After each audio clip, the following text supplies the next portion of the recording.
Michigan Magazine is kept on the road by our many Michigan friends.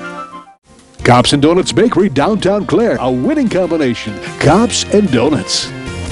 Experience the beauty, artistry, and taste of Northern Michigan. Come to Amish Country Natural Products on Mount Tom Road, north of Mile, just off M33. From arts and crafts to fresh foods and vegetables, all natural, all local, all good.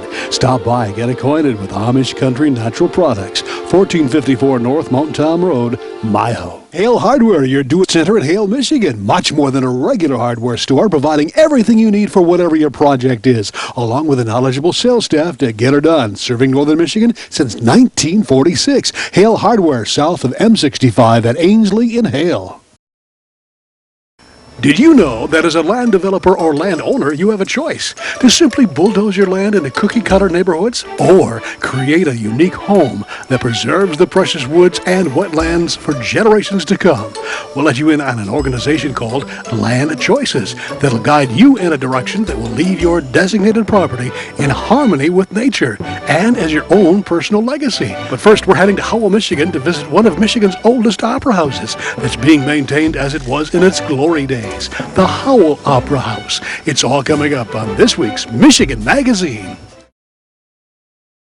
Hingeman Acres Canoe Livery and Resort on M33 just north of Mile, catering to the outdoor enthusiasts. Cabins, canoes, kayaks, rafts, and more. Daytime or overnight trips along the world-famous Asabo River. A family getaway for over 75 years. Something special's cooking, hot and delicious. Indulge yourself at Morning at Maggie's in Bay City.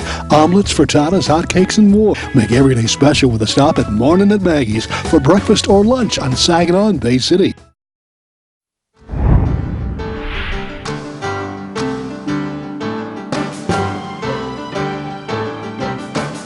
Lindsay Root. Nice to meet you, Lindsay. Nice to meet you. What can you tell us about the Opera House here? Well, the Opera House that you're standing in is the Howell Opera House, and it was built in 1881. For all of the 1880s and some of the 1890s, this was the grandest small-town opera house in the state of Michigan, only superseded by the ones that are built up in the Upper Peninsula. Which were much more grander than this one. This one, though, is famous for its horseshoe balconies that go all the way to the forward wall. Most balconies would feather off before you're that far forward. It kind of creates a very grand scale for the room, even though this is not a really big room, per se. But for Memorial Day observances and high school graduation, they would pack 1,000 people in this space between that floor and this upper balcony level. Can you imagine trying to get 1,000 people to show up at one place at one time nowadays? Yeah, you're absolutely right. It's kind of interesting when you read like theater reviews in the local newspaper of things that happened in this room, and the reviewer will say it was a fair show with a fair turnout, and then you read that 400 people showed up. So the definition of fair, good turnout, whatever, it's very different. So you have to be careful how you decipher the words back then, because the word fair to them actually means very good to us. Yeah. So you have to watch that. Well, I want to hear a little bit more about way back then. I understand that there's some pretty big actors, actresses that took tours around here. Maybe you can name a couple. Well, our most favorite one is Jessie Bonstell. And a lot of people would be familiar with her name because of the Bonstell Playhouse at Wayne State University in Detroit. That's a very famous theater program at Wayne State, and they have one of their main, I pretty much call it their main theater. It's called the Bonstell Theater in her honor. She was a real pioneer for women's issues and also starting American theater. Getting American theater out into the hinterland, so to speak. Oh, yeah. So we're quite proud of her. And also a guy named Henry Ford. He came here to talk about automobilism. I'm not really sure what happened with that. Ty Cobb was here twice to celebrate his birthday. William Jennings Bryan, when he ran for president, was here 3 times. And then there was a whole, those are some of the more notable names, but we had a whole host of other actors that were here that aren't so well known. One that's kind of funny is a lady named Kate Claxton. Kate Claxton. What was funny about Kate Claxton is she was a bad omen. in that she was in 5 Opera House fires, and she was the last one out 5 times. So everyone thought she was a firebug. Yeah. But she drew a lot of a lot of people came to see her act. She was a famous New York actress, and she came here once, and obviously the building didn't burn down. Well, there we go. But Kate Claxton is, it's just one of many interesting oddball stories about the Howell Opera House. Well, now this has been around obviously a long time, and we're not too far from Detroit, and I'm sure that's where they drew a lot of people, those 1,000 people that came here. Yeah. When was it built? And I know that she and other actors made it grow and bring in the people, but somebody built it. It was built by a company called Hunter and Holmes. And it's one of those things that we're kind of still researching. Hunter and Holmes was I think it was like a Chamber of Commerce type company or a theatrical company. They went around all over Michigan and the upper Midwest starting opera houses. Wow. The opera house movement in America is roughly 1875 to 1915 is the small town opera house movement in America. Yeah. So buildings just like this crowd, if you had a town of any type of commerce and you had any railroad activity, you probably had an opera house. What may seem unusual to many people is the opera house is actually, this is the 3-story building, and we're on the 2nd and 3rd stories is where the opera house is. And on the ground level is what was the hardware store for 112 consecutive years. There was hardware on the ground level. Now, what I said, it's not unusual in that it's not uncommon for opera houses to be above hardware stores. Above hardware stores. It's not it's a relatively common combination. Your most successful small-town opera houses were on upper floors, because then the retail business on the ground floor, he's paying the mortgage. There we go. And those opera houses that were on the ground floor, they tended to be more salacious in their programming. If you're on the ground floor, you got to pay for that building. But if you're on the upper floor here, the hardware store, he's generating the income for the building. Really, there isn't anything really like it in the area. So it's kind of like people have to kind of get used to the concept and warm up to the idea of what it means to have an opera house in your community. You'll see how the Howell area and Livingston County area is embracing the building too at the same time.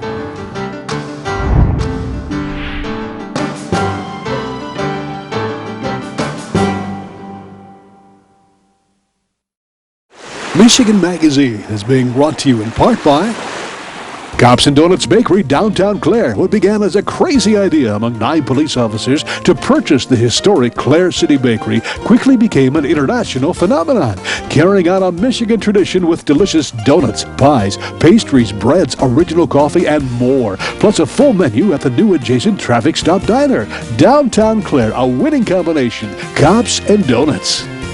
Rose Valley Winery on Beechwood Road in Rose City. See what thousands are raving about, creating a delicious variety of award-winning Michigan wines. Stop by and taste for yourself. The taste of Michigan is yours at Rose Valley Winery.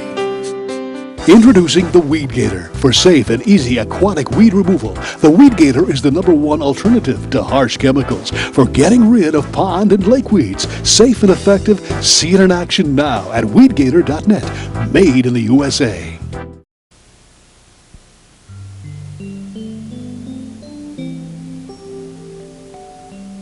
Well, on this edition of Michigan Magazine, we're at the Michigan Magazine Museum once again, and we have a couple of guests, Rhett Reeder and Kurt Meneke of Land Choices. Kurt, we remember you with another organization. It was the Headwaters Land Conservancy. Same kind of a concept, but you went national with the same kind of concept, Land Choices. Now, it's a concept where people do have a say of how they want their family property or their land to go on in future generations. Tell us about the meaning of Land Choices. What's it all about? Sure, Barry. Well, Land Choices, like you said, is a national nonprofit organization. We offer landowners choices that preserve land. And Land Choices is working to preserve our country's most at-risk lands to connect children with nature. See, what do you mean by choices? I mean, do they have, why would anybody even consider a choice of how their land is is going to go? Sure, that's a good question. Well, because landowners have the right to develop and do whatever they want with their property under zoning laws, but they also have the right to preserve their land. So for instance, if you had, maybe if your grandfather had a 40-acre farm that you just loved and you didn't want to see it developed and you inherited it, you could actually place what they call a conservation agreement or a conservation easement on the property to permanently protect that property, and in turn, you would get a tax break and lower the estate taxes on that property. You'd get an income tax deduction, and you might even get a property tax deduction. So that's one option. The other choice people have is something we're really pushing. We promote land preservation, but we also push for the country's most at-risk lands, which are the lands that are going to be developed anyways, because you really can't stop development. We push a concept called, an option for landowners called conservation subdivision design. And that's where if somebody needs to sell their property, which a lot of landowners are in this situation, they need to sell their property for family reasons, or they inherited it and they need full equity out of the property, and yet they don't want to see it destroyed, instead of selling for conventional subdivision development, where they just put a checkerboard pattern in and wipe out most of the natural features, conservation subdivision design actually preserves 50 to 70% or more of the buildable land. And this is in addition to the wetlands. And you preserve it so the children can get out and enjoy nature just like we did when we were little, and the adults can relieve stress and go out the trail system in their backyards. And it allows the same number of home sites as in conventional subdivision development. I can see you have a real concern. Well, I grew up in Farmington Hills, Michigan, and when I was 4 years old, our basset hound Herman and I and my mom would go out behind our house and just hike in these deep forests and rolling apple orchards out in Farmington. And we just loved that. And I have to say, I think Herman, our basset hound, loved that land too. He always loved going on those walks. Later on, we moved to Orchard Lake, Michigan, and we had a 400-acre farm field and woods across from our house. And I took our German Shepherd Edie back there every afternoon after school. And we just love exploring the woods and the fields and looking for deer and pheasants. It was a wonderful childhood, wonderful way to grow up. I came home one weekend to visit my parents, and sadly, it was probably the saddest day of my life. Those 400 acres of fields and forests were totally clear-cut and leveled flat for a new subdivision. It angered me, and I wanted to do something about it, so a couple years later, I went to a conference on conservation subdivisions given by Randall Arndt. And Randall's the nation's leading authority on conservation subdivision design. He's now a member of Land Choices Advisory Group. I got out of that conference and I realized there are ways to develop subdivisions where you don't have to do what they did in Orchard Lake and do what they did in Farmington. That land's all gone now too, where you can preserve the lands that we love to explore and still accommodate the same number of home sites and probably make more money.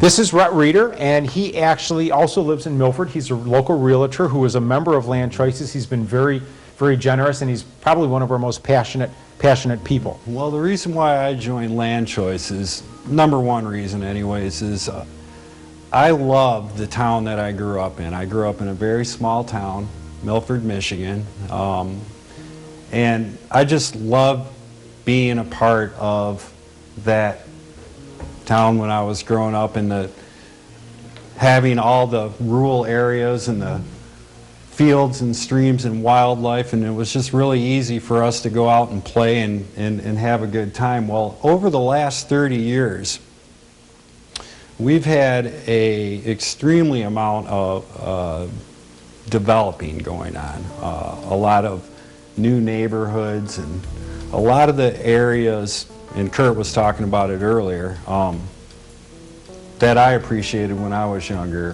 have been developed. And there's still a lot of property available in Milford that has not been touched. And this is like this across the board and basically in the whole country. I mean, I'm sure everybody out there can relate to what I'm talking about. And looking back at some of this property, I miss it. I wish it was still there. And I know with an organization like Land Choices and conservation subdivisions and conservation development, if we would have done this 20 or 30 years ago, we would still have a lot of the property that I miss, and I'm sure a lot of your viewers know what I'm talking about and that they miss. if we would have had these blueprints set in place right now. So I thought it was very important, and that's kind of my little story on what happened with me. But also, Kurt mentioned that I am a realtor, and from a business point, it's important for me to know this for my customers, because I am in touch with a lot of developers, a lot of landowners who are wondering what they're going to do with their property in the future, a lot of people who are looking at building or just doing something, and they come to me and they ask me, Rhett, what am I going to do? You know, what's the first step that I take to do this? And unfortunately, land choices and conservation subdivisions isn't something that's widely talked about in this market. So I thought it was vital to let them know what their options are and what their choices are. And anybody out there who's interested in this, just go to landchoices.org. There's a ton of great information out there that they have at the website that you can find out about this kind of stuff. And you know, so I just thought it was important to be able to provide that to people so that maybe we can start making an impact and start looking at conservation and getting outside of the traditional box that we have with the old way of doing things, and maybe start to enjoy, you know, that's the main thing, enjoy and protect the land that we all love so much. You seem really excited about the projects going on. Where do you see the program going, Rhett? Well, right now, Kurt and I have been working very hard on a project. It's an exciting project. It's called the Fresh Air Project. And what it is it's a conservation subdivision where we're going to be able to essentially save 50 to 70% or more of the buildable property, coupled with extremely high energy efficient green homes. In a nutshell, it's going to be a wonderful place for people to live, raise families, for a lot of reasons. So if people want to get involved, we need people to get involved. We, you know, Rhett and I can't do this alone. We've got an advisory group, but we need people that are passionate about this to get involved. And they can go to our website at www.landchoices.org. That's all one word, landchoices.org. There's a lot of free information. They can email us if they'd like for us to mail some information. There's a contact us link on there. And basically, we've got the plans on the website that can be used in any state. If people are passionate and concerned about what's happening in their community with overdevelopment, please get involved with Land Choices, because we can make the changes that are going to be lasting to change what America is going to look like. I mean, we're talking about really, we don't have a development problem in America, we really have a design problem. We'd like to give you, we've got two of these, like to give you and Bill this book, Last Child in the Woods. Okay. The Boston Globe, you can see, calls it, this book is an absolute must-read for parents. We want you to have this. I don't know if you've got grandkids or kids, but it's a really good book to read, and it's partially what we're basing our whole concept on, is we've got to get children connected with nature. It's an effort that everybody should be involved in, and knowing their options and where to go, because we've got so much out there that is on the verge of being lost if we don't take an active step. And people do have an option, which is Exactly. that's all about. Thank you again. Thank you so much, Barry. Flu season. Be prepared. Get your immunizations now at Rose City Drug, your one-stop pharmacy, home health care, and medical supply outlet, offering a variety of on-site immunizations. Walk-ins are of course welcome. Call now for more information. The Michigan-made rebounding mailbox pull. Never again worry about the winter snowplow taking out your mailbox with this ingenious rebounding pull. Your mailbox takes a hit and keeps coming back year after year. Call now or visit their website, toughmailboxes.com. Announcing the Michigan Paddle Sports Directory, your one-stop internet connection. At MichiganPaddleSports.com, it's now possible to explore Michigan's extensive waterways like never before. Michigan Paddle Sports Directory is a comprehensive directory of canoe and kayak rentals and liveries throughout the entire state of Michigan. At MichiganPaddleSports.com, you'll find a great paddling route, outfitter, store, school, rental shop, or tour guide. Michigan's great waterways are waiting for you. Make it an adventure worth remembering by first visiting MichiganPaddleSports.com. Well, thanks for joining us. Speaking of joining us, we welcome 2 new supporters to our family. The Cedar Tavern and Grill of Lupton, where the whole family can come and enjoy fine food, great company, and weekend entertainment. And the historic Rustic Inn of Lewiston, continuing their tradition of great food, a relaxed atmosphere where friends and family come to meet and enjoy Northern Michigan hospitality. Welcome aboard. Now here's this week's phrase of the week, a chance to win great Michigan meals and things. Michigan, the land of amazing discoveries. Have a great week. We'll see you next week. We'd like to thank all those that help keep Michigan Magazine on the road. Cops and Donuts Bakery, downtown Clare, a winning combination. Cops and Donuts. Clemix Sales and Service on Mapes Road, west of Mile, your complete recreational vehicle sales and service connection. Visit their beautiful showroom of new and pre-owned ATVs, lawnmowers, power equipment, snowmobiles, utility vehicles, and more. Clemix Sales and Service is also the home of the American-made Victory motorcycle line on display at Clemix on Mapes Road, Mile.